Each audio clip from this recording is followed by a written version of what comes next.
Hello! King Ugatonton here, ready with a new video.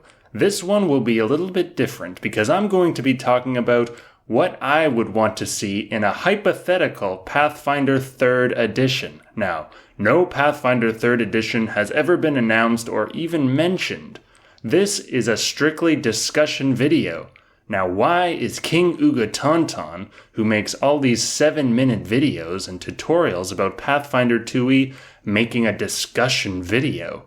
The reason is because I was listening to Pathfinder 2e content while I was doing the dishes, and I realized that I like listening to Pathfinder 2e content. And luckily for me, there's a lot of really good Pathfinder 2e content creators out there. But there's still not that much Pathfinder 2e content, especially if you compare it to Dungeons & Dragons, which has a ton of things to listen to. So I thought, why not solve my own problem and contribute to the deluge of opinions on the internet? Now let's get to the list. I have 5 points I'm going to talk about, what I would want to see changed about Pathfinder 3rd Edition if it ever comes out. Again, I think 3rd Edition will be a long time in the future, because Paizo has already announced Starfinder 2nd Edition and announced that it will be compatible with Pathfinder 2e.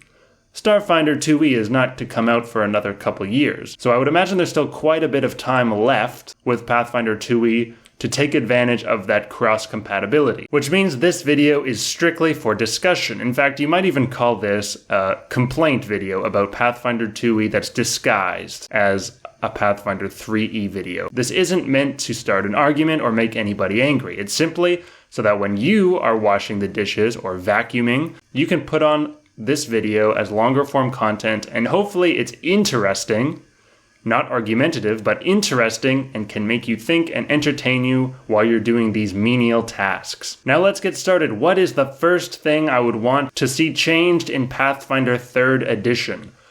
Number 1 is get rid of damage dice. Oh man, so controversial right out of the gate. Now, why do I want to get rid of damage dice? There's 2 main reasons. The first reason is that it's redundant. What does the damage dice actually represent? I suppose you might say the damage dice is the effectiveness of your attack. If you roll a d6 and you get a 6, you do 6 damage, it was a very effective attack. But if you roll a 1, it was not a very effective attack. However, we already have a roll that determines the effectiveness of the attack. That's the d20 roll. And in fact, one of Pathfinder 2e's innovations is that they split up this d20 roll into 4 different degrees of success instead of just 2, success and failure. Now there's critical success and critical failure. So we already have increased granularity in this roll, which represents the effectiveness of the attack, which means what is the purpose of this damage die?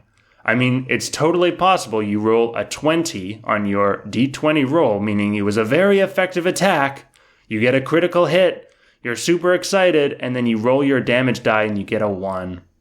2 damage. 1 times 2, 2 damage. Now, I know you would also add your modifier. But look, we've all been in that situation. It sucks. And it actually almost breaks verisimilitude a little bit, because all of a sudden you're wondering, well, what was the point of that d20 roll? So I would say, let's get rid of damage dice. And the other reason I would want to get rid of damage die is that it just takes too long. It means anytime you're making a melee strike, for example, you're rolling 2 dice. It's not an insane amount of time, but it adds up over time.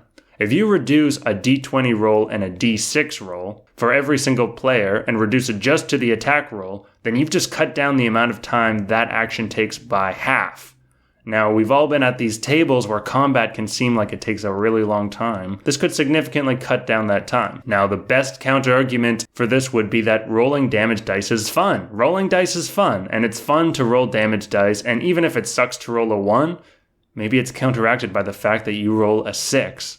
So you could say that, and I totally accept that. I mean, I like rolling damage dice. Don't get me wrong, I love rolling damage dice.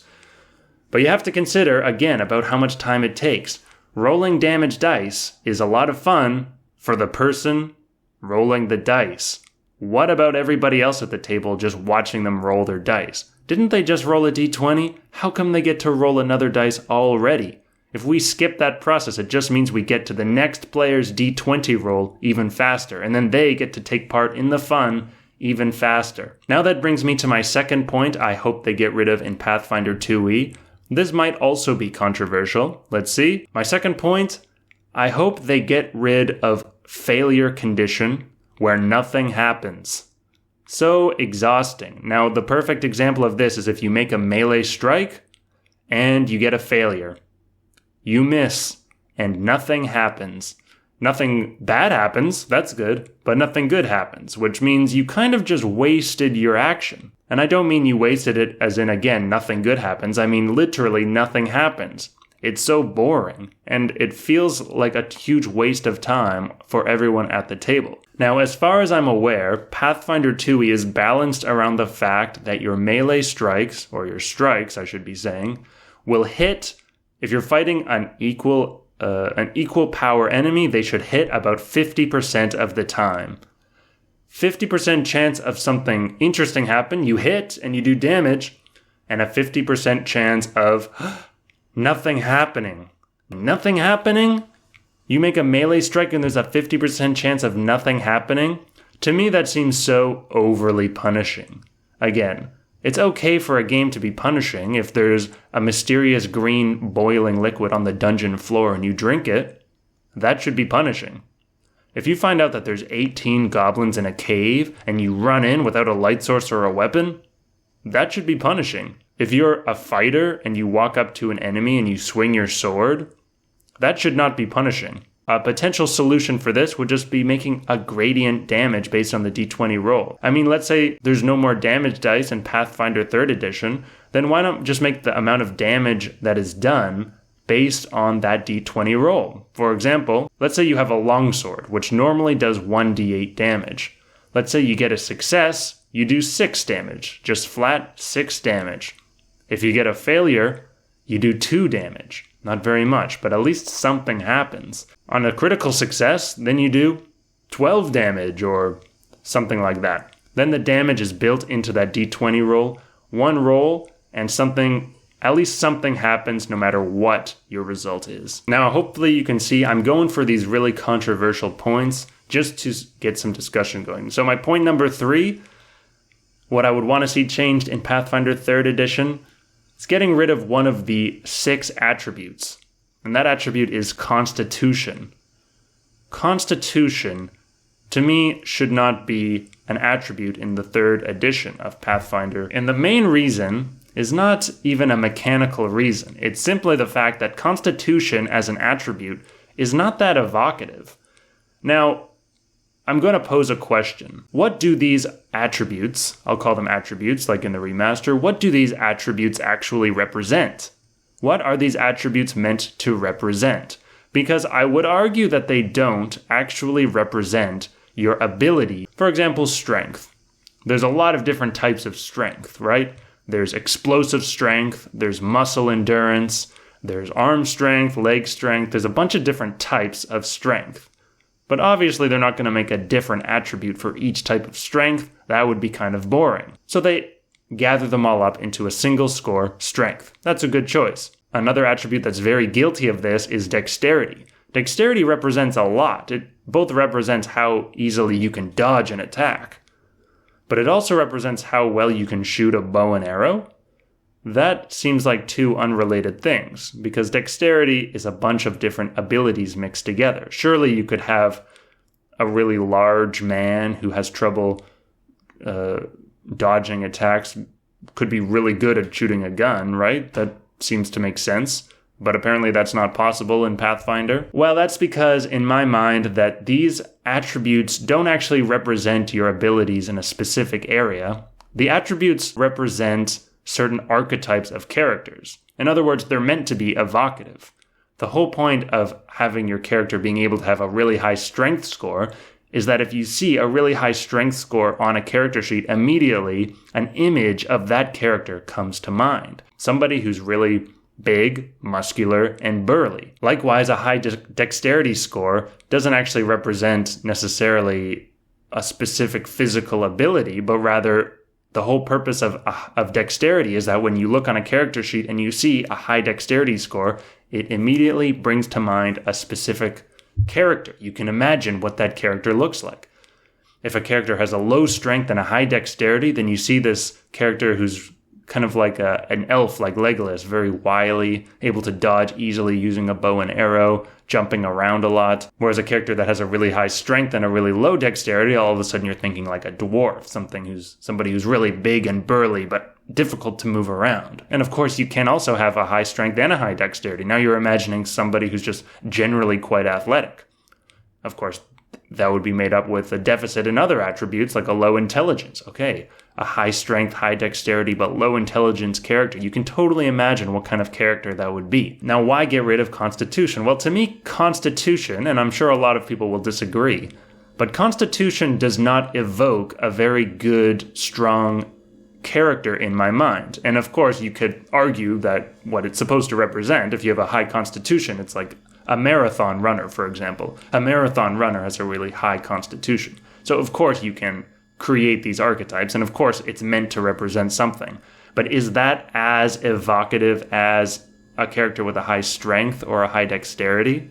If I look at a character sheet and the character has a really high Constitution, but a really low strength and a low dexterity, I might need to ask exactly what that character is supposed to be like. I mean, again, you could probably figure it out. High Constitution, like a marathon runner who is not very strong, and then I guess they're not good at dodging, even though it just doesn't quite vibe. And again, I'm not saying it's not possible, but it's not quite as evocative as I would hope for an attribute score. So now you might say, well, how is the kineticist going to work? The kineticist uses Constitution as its key attribute. In fact, it's the only class that uses Constitution as its key attribute. That's true. Now, I don't know why the developers made Constitution the key attribute of the kineticist, but I might argue that it happened in reverse. Again, I don't know, but this is my suspicion, that the developers saw they had this attribute, Constitution, that was not used as the key attribute for any other class, so they said, well, we better make Constitution the key attribute for a class, because it's the only attribute that is not a key attribute for a class. So they essentially designed the kineticist class around this idea of using Constitution as its key attribute modifier. It seems like the design is bending over backwards to accommodate this Constitution attribute.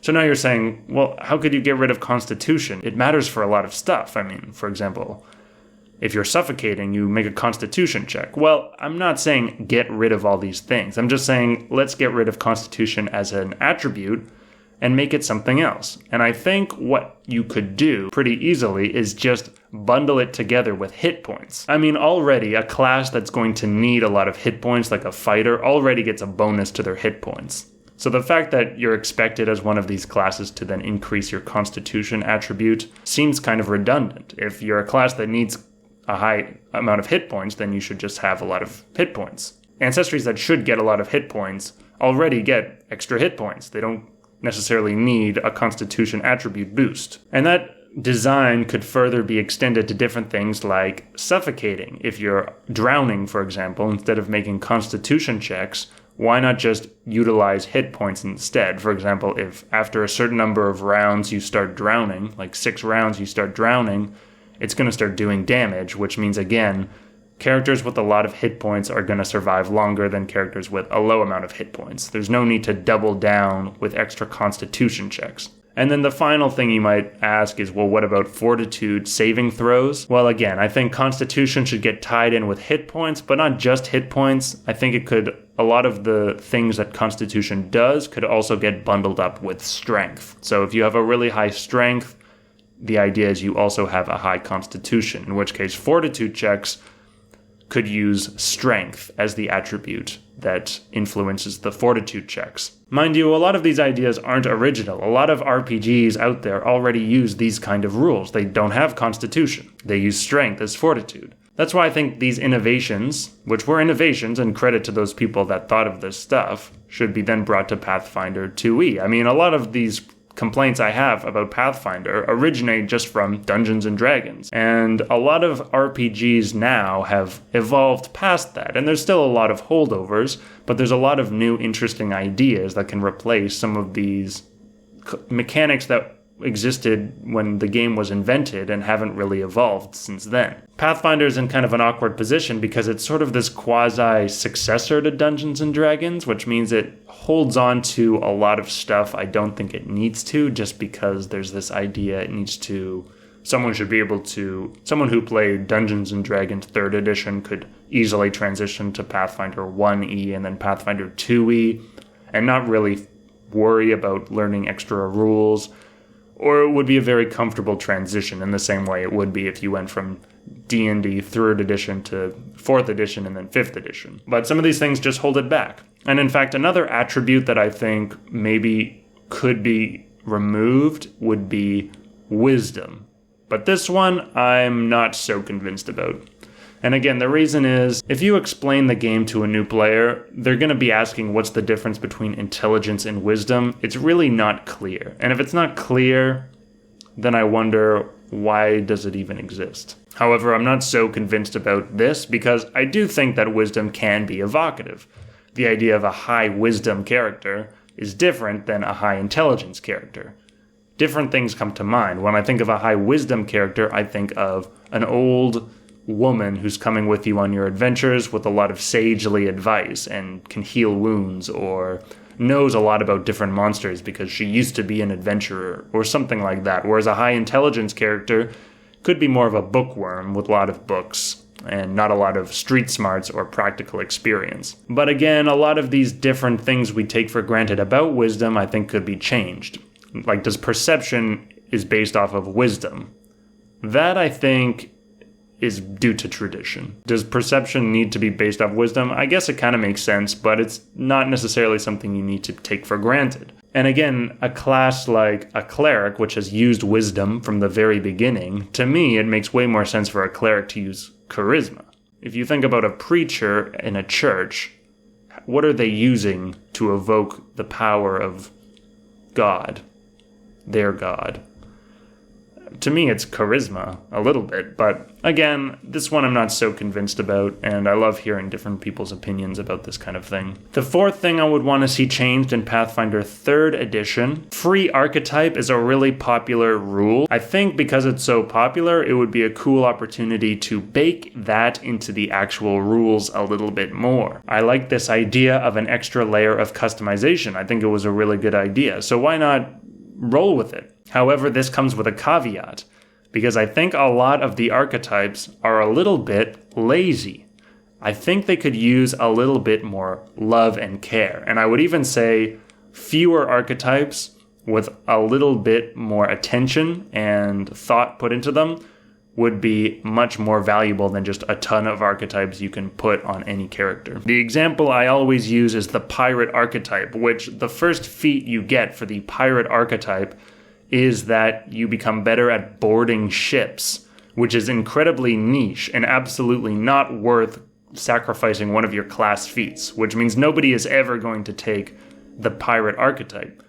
As far as, maybe there's a convincing reason, but as far as I know, which is so disappointing because pirates are so cool. Imagine if the pirate archetype could give you something that would be useful no matter where you are. It's not crazy that a pirate would want to go ashore on a desert island and go through the skeleton caves to find a secret treasure. But then as soon as they go in that cave, all their pirate abilities are useless?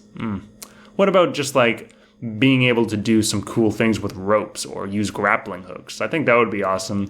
Or even just some of the swashbuckler class features, but maybe that gives it a little bit more of a sinister undertone because it's a pirate instead of a hero. Now, as you can see, this idea is a little bit less fleshed out, but another idea would be to fuse the archetypes with backgrounds. Right now, backgrounds are cool, it adds a little bit of flavor and affects your attributes, but it is not really that consequential. It affects your skills and it affects your attributes in a very minor way, but it doesn't give you any extra abilities, which is fine. I understand the purpose. It's so that if you want to be a wizard with a soldier background, you could still do it. You could still use your free boost to increase your intelligence, but it might be cool if you actually got some interesting abilities. I mean, what if you're a wizard that used to be a pirate? Then maybe you could get these different pirate abilities. Just seems like the archetype was like hitting a gold mine. Let's lean into it a little bit more and use this idea of having these essentially modular class feats you can give to any class included into the base system. Number 5, and the final point, what I would like to see in Pathfinder 3rd Edition, this is something that's already kind of changed, which is I would want to see the core classes changed. Now that has already actually sort of happened. For example, in Pathfinder 2e, the Alchemist was added to the core 12 classes. And then now in the remaster, again, a lot of classes that were taken for granted, or at least I took for granted, like the Sorcerer, were put into Core 2, which might be considered the advanced player's book, and Witch was added to Core 1, which seems to be kind of a promotion of the Witch into Core 1 as one of the Core 8 classes. Now, I'm not exactly sure if this split into 8 core classes instead of 12 core classes is going to be a long-term thing, or if this was just to make the split between the Core 1 and Core 2 equal. But in general, let's just talk about the original 12 core classes in the Player Core rulebook. In general, I think a lot of these classes were chosen, not because they're cool, but because that's the way it's always been. In other words, it was taken for granted. Now, I'm not saying these classes are not cool. They're cool. Sorcerers are cool. Druids are cool. What I'm saying is I don't think they were included because they were cool. I don't see that love for the class necessarily in the design. Now, that's me being overly critical. I have no idea what people were thinking, and in general, I like the game, don't get me wrong. It's fun. It's cool. I like the stuff. It's cool. But let's look at a few of these classes just as an example. So I would say let's look at Druids. Now, Druids were in some of the previous versions of Dungeons & Dragons that sort of evolved alongside some of the other classes. And in these original Dungeons & Dragons games, in general, the lore of the world was a little bit less magical than Dungeons & Dragons and likewise Pathfinder is today. It was a little bit more low magic. In these settings, something like a druid makes sense and it fits because the druid is in the world alongside characters like a barbarian or a cultist. These sort of mysterious characters that you don't know necessarily the origin of their power. Now in Pathfinder is, I would say inarguably, it's quite a high magic setting. There's a lot of spellcasters, there's a lot of magic that is just taken for granted in the world itself. And now, instead of druids being this mysterious nature cleric that might be doing like a human sacrifice or something that you don't totally understand, and they're the clerics of this world of barbarians and other like strange characters, druids have essentially been made into a bit of a nature wizard. And there's even a bit of a stereotype with druids that they're nature-loving hippies, which is such a sad distortion of the original kind of spooky idea of a druid.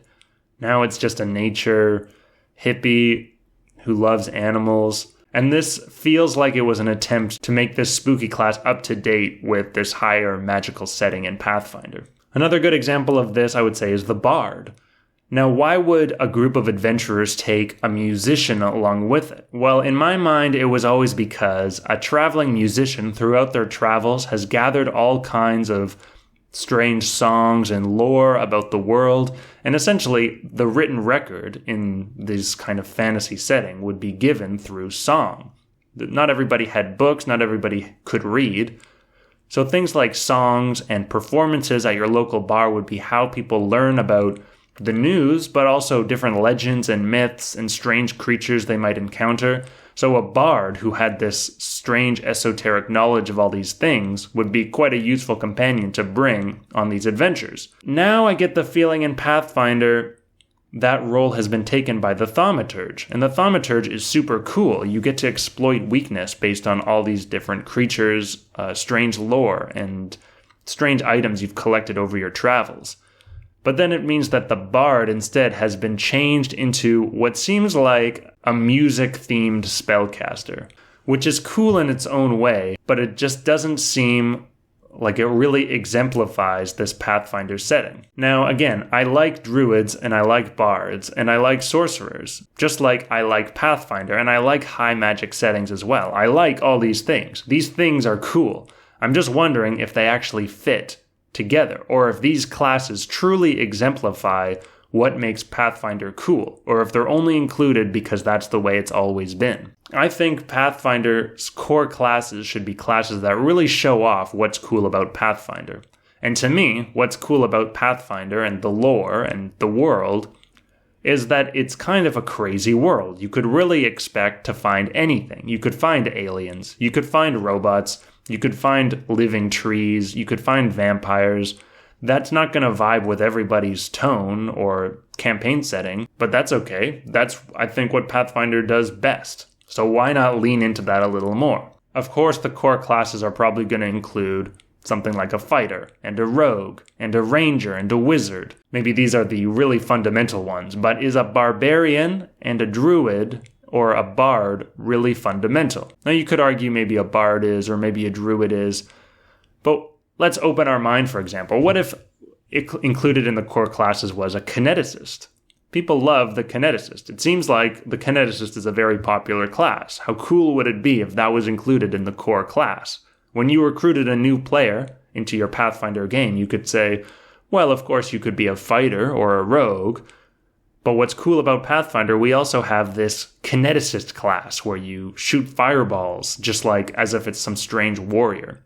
Or the thaumaturge, where you're a specialist at supernatural beasts and symbolism and can create magical effects based on that symbolism. What if the magus was a core class? The magus is super cool. And that doesn't mean that there would not be a druid. But imagine if the kineticist and the thaumaturge were core classes, and then later on they released a book, right after Secrets of Magic, called Magic Nature Trees Are Cool.